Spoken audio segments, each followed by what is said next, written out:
तहज़ीब हाफ़ी की एक गज़ल के साथ आप सबकी खिदमत में हाज़िर हूँ।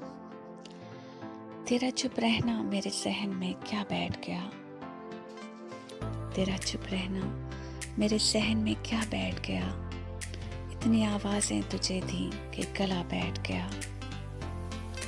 यूँ नहीं है कि फ़कत मैं ही उसे चाहता हूँ, यूँ नहीं है कि फ़कत मैं ही उसे चाहता हूँ।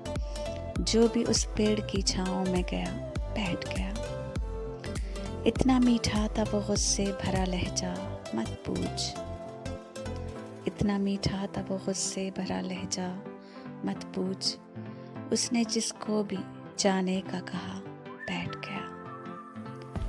अपना लड़ना भी मोहब्बत है तुम्हें इल्म नहीं, अपना लड़ना भी मोहब्बत है तुम्हें इल्म नहीं। चीखती तुम रही और मेरा गला बैठ गया। उसकी मर्जी वो जिसे पास बिठा ले अपने, उसकी मर्जी वो जिसे पास बिठा ले अपने। इस पे क्या लड़ना फलां मेरी जगह बैठ गया।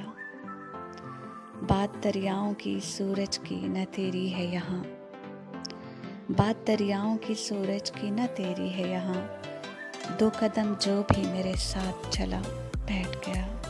और आखिरी शेर है, बज़्म जाना में नशस्तें नहीं होती मखसूस, बज़्म जाना में नशस्तें नहीं होती मखसूस। जो भी एक बार जहाँ बैठ गया बैठ गया। शुक्रिया।